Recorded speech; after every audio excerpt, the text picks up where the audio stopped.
How do you feel about negotiating for what it is that you want in your work and life? Have you considered that everything in life is a negotiation, from buying a car, influencing your kids to do something that you need them to do, to asking for what it is you want in the workplace, and even what it is you need from your relationships? Do you recognize that right now you have everything that you need to be a master negotiator of your best life? Well, according to our guest, Cindy Watson of Women on Purpose, if you recognize that all of life is a negotiation and that you have what you need right now to be that master negotiator, then you're going to show up with a lot more intention, focus, and confidence to negotiate for your best life.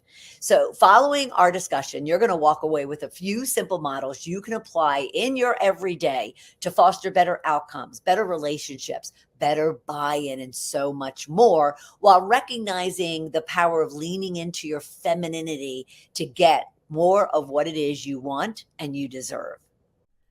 Welcome, welcome, welcome to Shedding the Corporate Bitch, the podcast that transforms female corporate executives into powerhouse leaders by showing them how to shed the challenges and overwhelm, along with any fear, insecurity, self-doubt, and negativity holding them back. I'm your host, Bernadette Bose of Ball of Fire Coaching, bringing you powerhouse discussions each week to share tips, advice, and sometimes tough love so you create the riches in your work and life you deserve. Let's do this. Cindy, how are you? Welcome to Shedding the Corporate Bitch. Well, thank you, Bernadette. It's so great to be here. I'm looking forward to our conversation. I am too, because the 7 deadly sins of negotiation. Power, power, power, power. But before we get there, and before we get into all the business stuff, please help us get to know you inside and outside of work so our listeners and viewers can kind of connect. Okay. Yeah, beautiful. Well, I often say, I grew up in a low rental apartment complex in what was known as a tough neighborhood. I didn't think of it that way. It was just home, obviously, growing up. And but like a lot of people, I think, that come from backgrounds where we did without, I was pretty driven, I confess, right? So I went to high school and university and then law school, always sort of striving, driving, achieving for those straight A's. And when I started in the practice of law, I knew I wanted to do social justice. I was a big rooter for the underdog, probably given my background. And one of the things that struck me, you come out fresh face out of law school as a 20-something-year-old, and I was almost always the only woman in the room.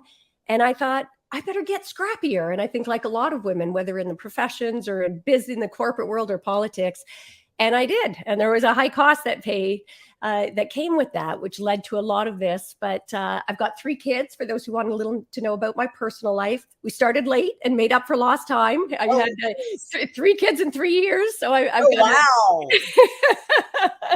who are now a little older. So they're just finishing their sort of university path and getting on to adulthood, or so they're supposed to be, but we're still waiting. Well, help me understand the get scrappier, because I love that. So what was it that caused you to think you had to get scrappier? And then how did it not necessarily work for you? Yeah, no, great question. It was, I would say at the beginning, my intuitive approach, which I didn't know until years later, was all about rapport building, right? Bringing empathy to the table, getting sort of those collaborative solutions. And then when I started in social justice, most of the work I was doing was with trade unions, right? A lot of labor law. So not only, and I'm dating myself here, I mean, there are more women in the profession now, but they're still not getting as high up. They're not getting the pay that they should. They're not getting the partnerships that they should in the same numbers. But I was almost always the only woman in the room. My clients were all male. The adjudicators were male. The other side was male. And you could just see, like, the way they looked at me, the way they talked, they walked on eggshells, you could see them kind of questioning. And I thought, okay, I'm going to have to take if I may say, given the name here, a ballsier approach here, if they're going to take me seriously. And it wasn't, they called me the Barracuda, which of course they meant as the highest compliment. And I'm embarrassed, Bernadette, now to say, I confess I wore it like a badge of honor. Like, I was ruthless in cross-examination. And, if I brought the supervisors to tears, I knew my client was thrilled. But it starts to affect your professional, and here's the cost piece.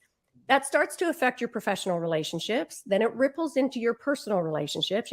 I often joke, when I went to the hotel, if they didn't have the room I want, hide your children. It was like, it just ripples over But ultimately, your sense of self. Like there are days when I got to the point where I was looking in the mirror and I'm like, I'm not sure I like who I am anymore, how it's affecting my relationship with my intimate partner.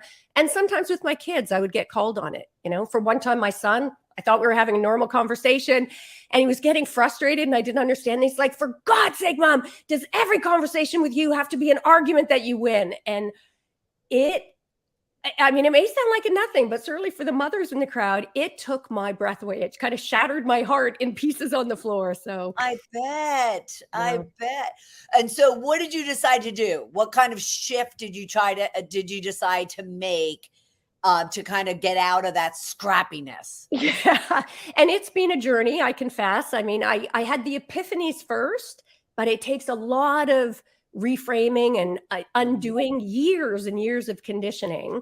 But at first I started digging in and having epiphanies, looking back at, when my daughter was born, for example. I'll give you the very abbreviated version, but at 2 months, she got diagnosed with a really serious heart defect and needed open heart surgery. And everything that could go wrong did. We spent 3 months in critical care in the hospital. And at first, I would just trust the judgment of the doctors. And if I would have opinions and they would sort of shush me, and it turned out that my concerns were legit, I started really stepping up. But I didn't realize until years later, I was already using what I now call the art of feminine negotiation back then intuitively. And that's when my clients called me Barracuda. You would have thought if there was ever a time that I would have brought that Barracuda to the table, it was them, but I wasn't. I was building rapport with the nurses and the doctors and the administrators. I was bringing empathy to the table. I was having to trust my intuition. I was building trust with all of the players to make sure they knew who my daughter was and that she was getting the best care possible and we were getting the best outcomes possible. And then I thought back to a course I'd taken in law school, a negotiation course where we were basically negotiating for our marks. And again, it wasn't until like a decade or more later that I'm like, you know what? I wasn't the Barracuda back then. I won virtually every negotiation that year, which our prof was saying never happened. But I was coming to every one of those negotiations going, if we don't get a deal, we get a zero. So what can I do for you? What do you need? Like, let's be vulnerable here. Let's share. It was all about rapport building and empathy and trust building. And that had come to me intuitively. So I started digging in and being more intentional about what I now call leaning into those so-called feminine traits to get those better outcomes. Right.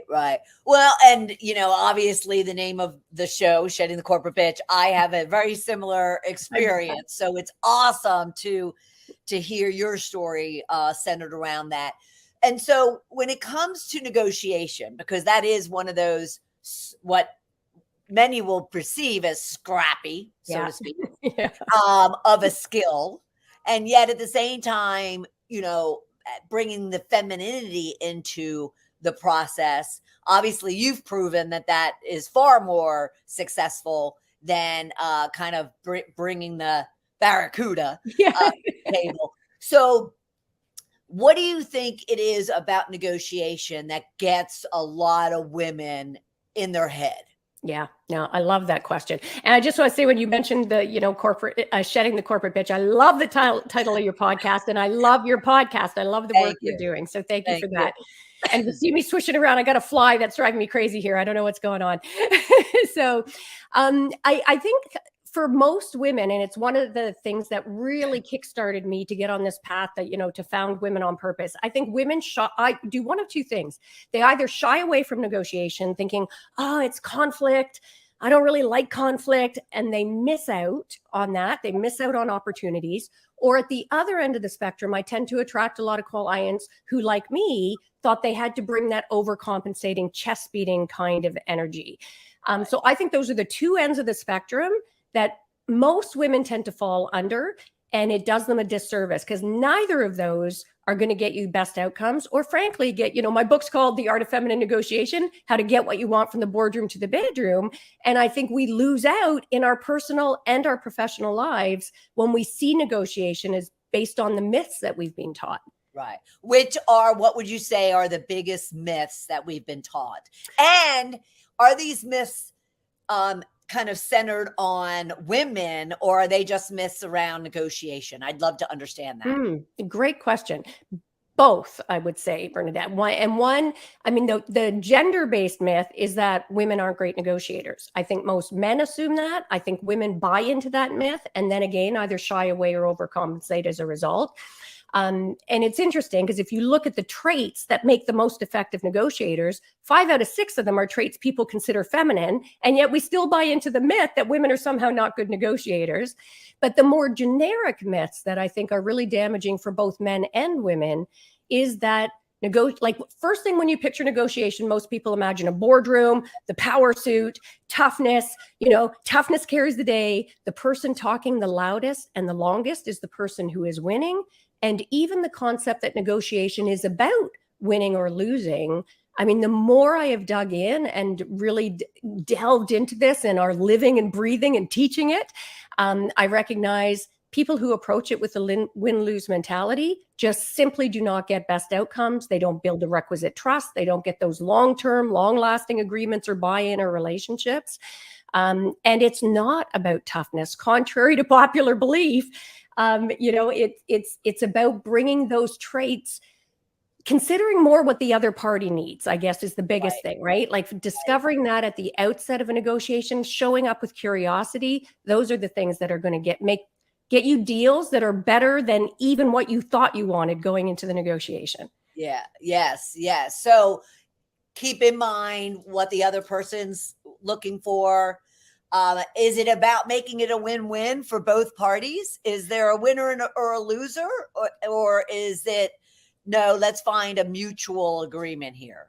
I'm glad you raised the win-win, because I think the way that term is understood is one of the problems, right? It's not about, most people, when they talk about win-win, they think about splitting the baby, basically, or I want X, you want Y. Either one of us is going to get X or Y, or we're going to find something in between. We're both going to have to compromise. To me, when you are really in the zone and you're showing up with intention, rather than getting X or Y, it's being able to find those solutions that are up here, that are something new and different altogether.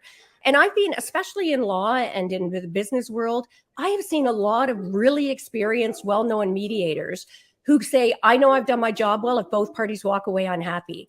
And I'm like, that is no, it is not about people walking away unhappy. It is in an ideal world, and this isn't always possible, but in the vast majority of cases, if you show up more intentionally and follow some of the sort of models that I suggest, you will get outcomes that are just simply better. You'll have better relationships, better buy-in, longer lasting agreements, more creative solutions that better serve everybody, rather than keeping that tunnel vision. I need this, I want this, when there are actually better alternatives out there that may not even be directly related to what we think we're negotiating about. Right. And so what would one of those models be that you would recommend that, our listeners and viewers keep in mind? One of them, I would say probably the easiest one for them to remember right off the cuff would be, I call it the 5W model. And this isn't rocket science. I'm not claiming any, sort of know, but this is common sense stuff, but it's the opposite of what we're taught. So on the 5W model, it's just simply who, what, where, when, why. So every time you're about to enter a negotiation, whether it's personal with your intimate partner or your kids or a really high stakes business deal, and in your roles as leaders out there for your audience, just do a little check-in in advance of the negotiation or difficult conversation and go, okay, who do I want to be, right? Like choose 3 words that describe whether maybe it's calm, collected, compelling. There's no right or wrong. Maybe for you, it's brave, courageous, curious, whatever. But if you are intentional about how you want to show up, you're less likely to get thrown off your game because you can just breathe, ground yourself, and remind yourself, here's who I want to be. But also, what role do I want to show up in? Like I've had with my kids negotiations where I show up as mom and it's the wrong role. Their eyes glaze over immediately. I had to get a different role. Who do they expect us to show up as? Who should be at the table? Who shouldn't be at the table? So that's just a few who's. The what, don't just think about the thing that you're negotiating about. Think about what outcome you want in terms of relationship. Sometimes the relationship is more important than the thing you're negotiating about. Again, whether with your kids or a business deal. So who, what, the where. And when we read books, we know setting is important. In real estate, we know location is important. Yes. Choose where you negotiate. Some conversations you want to have happen at the water cooler, some in the boardroom, some on a business retreat. Be intentional about where's going to be the ambiance that you want. Where are people going to be more relaxed? Do you even want them relaxed, right? Who, what, where, and then the when. As kids, we knew to choose our timing carefully, and don't ask your parents for that thing you want if they're in a pissy mood, right? But then we forget it as adults. So choose your timing. Right. And the last W is why. People say, well, Cindy, with money, it's just about the money. It is almost never just about the money, Bernadette, right? It's about what that money represents for people. So who, what, where, when, why. If you even tap into those quickly as a mental check-in, you will already massively elevate the outcomes you're going to get in a negotiation. Right. And, and again, you use this spectrum of, with relationships all the way to big deals, but there's so much in between that in our day in, day out, both personal and professional life, we're always negotiating something, a day off, a salary increase, friends, what we're going to, what we want to do and spend, where do we want to spend our vacation? Yeah. And you could be using this model across any and all of those, right? And I love that you mentioned that, because I think that's one of the problems with women, one of those myths when they think they're not great negotiators. You are negotiating before you even jumped into a leadership role, you have been negotiating every day in a myriad of ways, whether it's again with your friends, with your partners. And I think as women, we're actually forced to have to build rapport more than men, given historical reasons where, we couldn't own credit or property. I mean, of necessity, historically, women had to build rapport to be able to survive, frankly. So you are already equipped to be an exceptional negotiator. Just elevate your intention about all of those interactions you're having. And let's not forget negotiating our own mindset. Every day, hundreds of ways we are negotiating how we want to show up, who we show up as, pushing past all those limiting beliefs that hold us back, pushing back all those stereotypes and framing about what it even means to be successful. Mm-hmm. Because it's actually what goes on in our head that either, allows us to be successful or holds us back. Yeah. And how do we define success? I mean, one of the things that really kickstarted me on this journey is if you think about it, certainly in my lifetime, we have seen this increasing conditioning, defining success in a way that's based on a very competitive masculine model. And I should clarify, when I say masculine, feminine, that's not necessarily gender-based. In fact, it's not gender-based. We all have masculine and feminine energy. And I suspect in the near future, we're not even going to be using that terminology at all. And I agonized over whether to even call the book The Art of Feminine Negotiation, because I think it's going to be dated soon, frankly. But I really made a decision that because this is still such an issue, I'm going to just call it out, right? The fact is, I think both men and women stifle our so-called feminine, believing that it's a liability. And that's the biggest mistake that we can make for both men and women. I think it's one of the reasons the world's so out of balance. Yeah, no, I absolutely love that. And yes, I can definitely relate, because I, for decades, was more on the masculine traits than my feminine. And, and it's been a great discovery and transformation to tap into those feminine side and to see, which is what you're trying to influence our listeners and viewers around, just how the world can be so opened up to you when you do tap into those traits. Yeah. Absolutely. And it's funny you mentioned about your masculine, my husband, and he didn't mean it as a shot, but at one point early in our relationship, he's like, you know what? They have the XY chromosomes. I think it's possible you have maybe a little more, or maybe it's testosterone. I don't know. And I'm like, that was a bit of a wake up call as well. I'm like, is this really how I want to show up in the world? Yeah. Well, and I love that one question in itself of the 5 W's is who. Yeah. Like, who is it? Because help people, a lot of people, even women, hear the word intention. Yeah. And they don't really necessarily sit with it, what it truly means and how it's applied. So could you help us understand that a bit?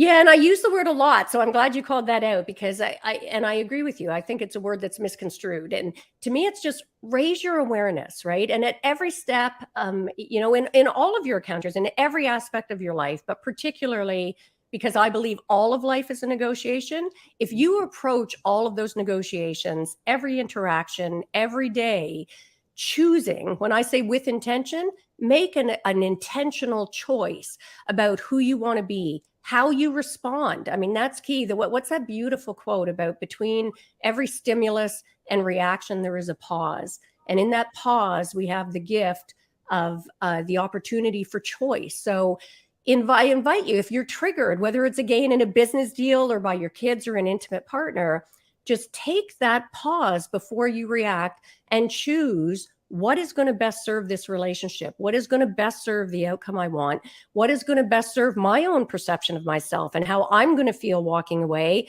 and how do I want to make this other person feel? How do I want them to?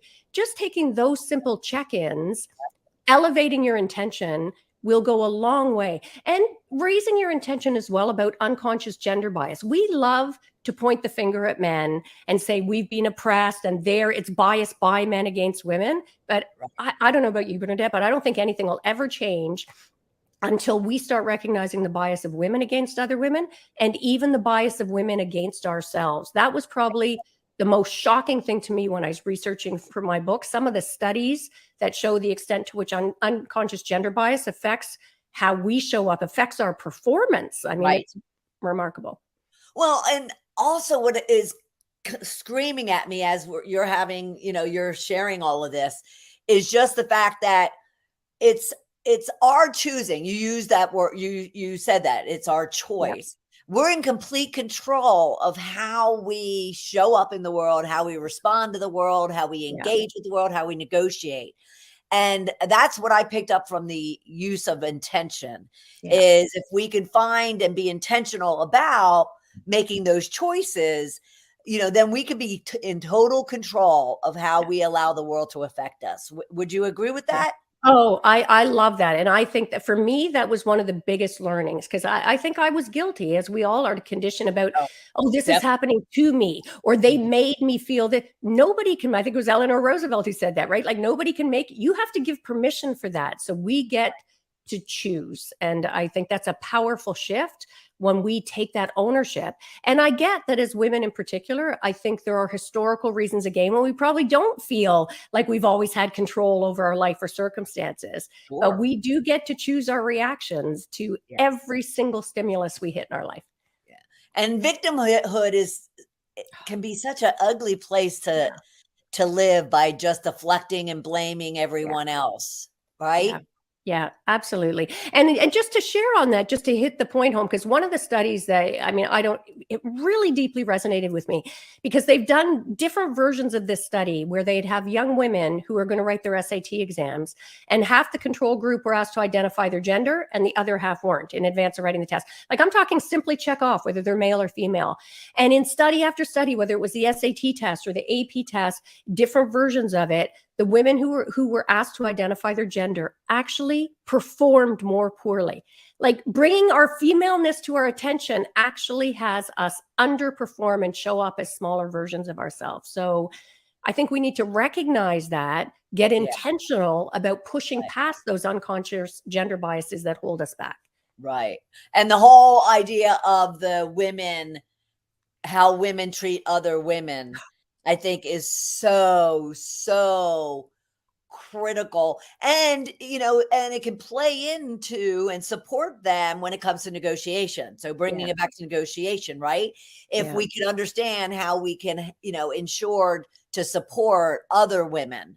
Yeah. A rising tide lifts all boats. Some of the biggest hurdles I had in my career were not actually men exhibiting bias against me, but other women, right? And it's like we feel I think it's a scarcity mindset, right? And again, I understand where it comes from, but if we think, there's this little pie and only a tiny bit of this pie is going to women, I have to make sure I get that, as opposed to the bigger we make the pie, the more women and men, frankly, the more we elevate each other, the better the world becomes, the more opportunity there is, the more abundance that there is. I mean, I had other women counsel accusing me of sleeping with clients to be able to, she couldn't be getting those clients unless she's sleeping with them, or, she wears her skirts too short, or, why should she get maternity leave? Because, I never had maternity leave. So that very kind of scarcity mindset. Yeah.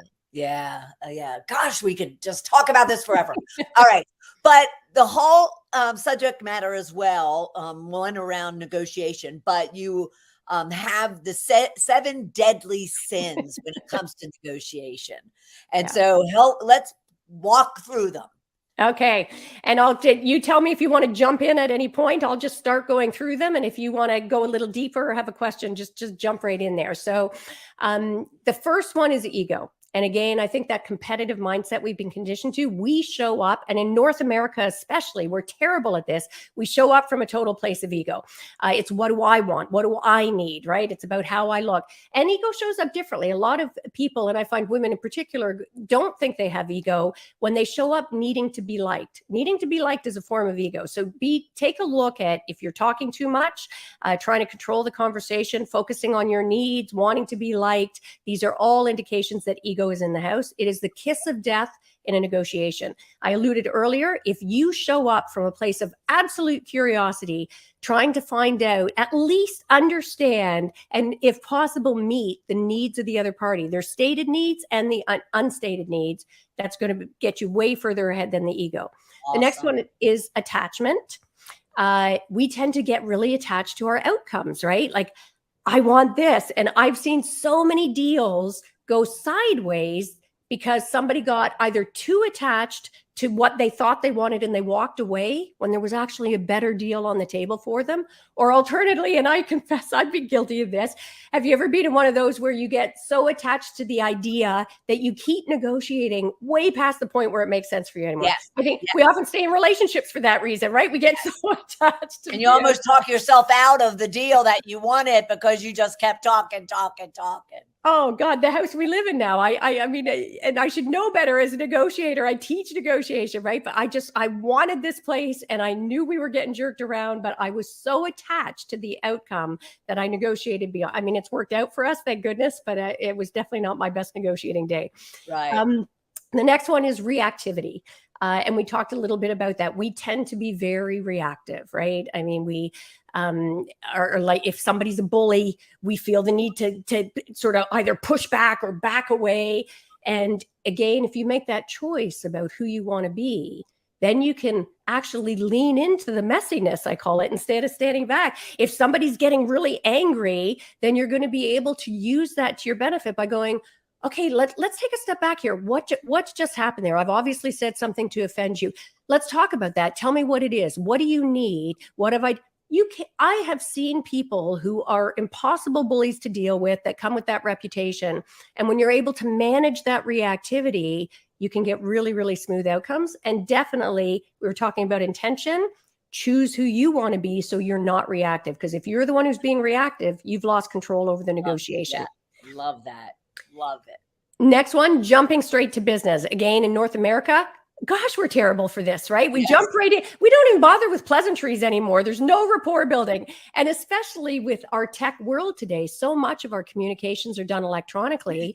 And half the time we don't even put salutations so I really get, with my staff, I'm very careful as well. Always start saying, hey, I hope you had a great weekend, something to personalize.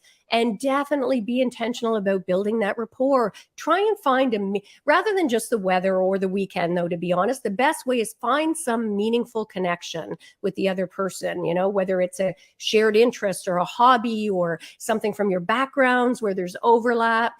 You're going to get much better rapport building and with it better trust if you don't jump straight to business, but spend a little time building that relationship. If it's a really big negotiation, try and go meet offsite in advance where it has nothing to do with the negotiation. That's why team building has become such a big thing, right? Or golfing is, can be huge. Sure. Absolutely. The other one, not listening, probably my biggest pet peeve and the biggest deadly sin, if you will, of negotiation. And, I think that comes from that conditioning that if we're talking the most and controlling the conversation, we are winning. In fact, you're way better to just listen. And we don't do it well as, waiting for your turn to speak. That's not listening. Taking copious notes, not listening. Processing your answer, not listening. Like truly give the space and time so the other person feels fully heard and seen. And then when you speak, you're, reflecting back to them, that kind of active listening where you're making sure, because we're terrible perspective takers. So that way it allows us to make sure, A, we're understanding, but also that they feel heard. And just quickly on that, I call it elevated active listening, where when you're reflecting, and it's counterintuitive. Everybody's like, Cindy, that's crazy in business. Why would you ever do that? When you're reflecting back to the other person what you understand their position to be, frame it in a way that is even better than they framed it themselves. Be as generous as humanly possible. And they're like, but then you're making the argument for them. But there is an incredible softening that happens when you do that. It takes the wind out of their sails, and they're like, oh, she did get it. And then they have to take a moment to sort of reevaluate. And it almost always triggers reciprocity, right? We're wired for it as humans. So if we give that respect, you will, in most cases, find that you'll get that trigger, that reciprocity, a little more respect back from them. That's awesome. I love that one. Yes. I love that one. One of my favorites. And our last two really quickly are integrity and clarity. And with integrity, I mean it in both senses of the world. Obviously, be honest, show up in integrity, have the normal use of the word. People think of that moral integrity. But I also love the interpretation based on the original Latin integer, meaning to be whole in ourselves. When we do things that are out of alignment with our values, we are not in integrity.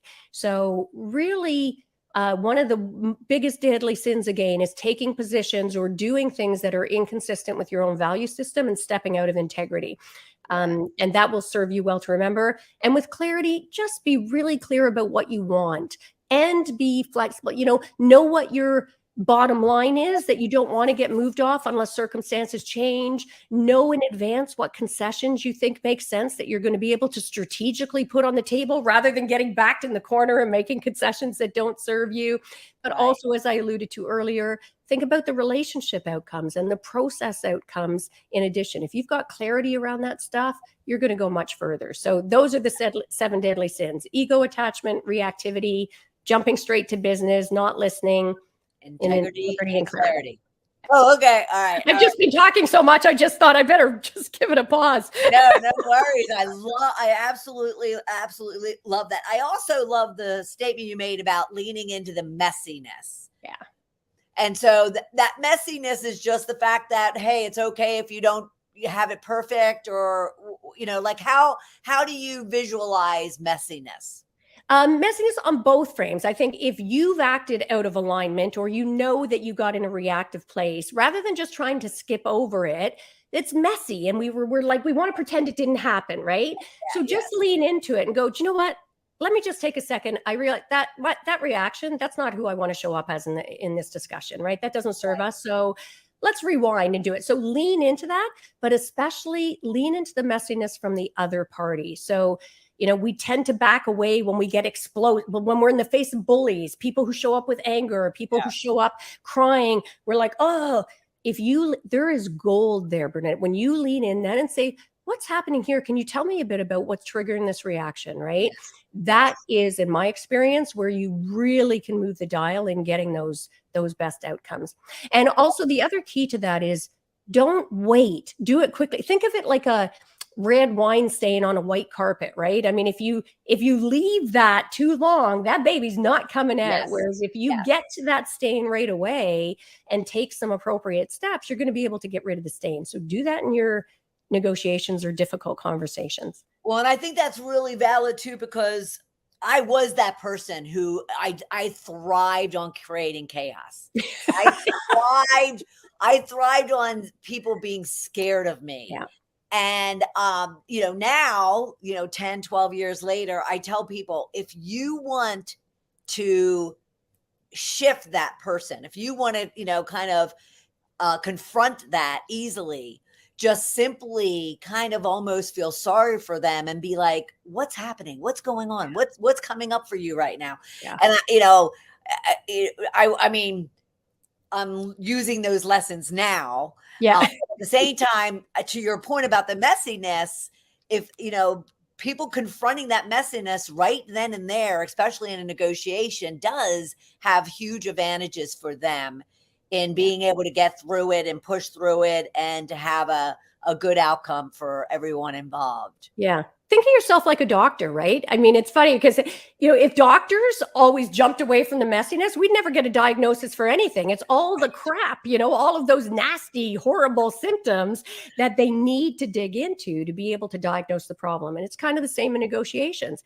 Get as much of that messy crap on the table as you can, because then you can sift through it and come with a solution. And I was laughing, as you said, about who you used to be, because, oh my gosh, that was so me thriving at it. And I remember just very quickly, one hearing I showed up as his counsel. And unbeknownst to me and him, my uncle ends up showing up, and he's going to be the lead witness on the other side for the thing. And they start talking to him and the counsel on the other side about me, not knowing that it's my niece.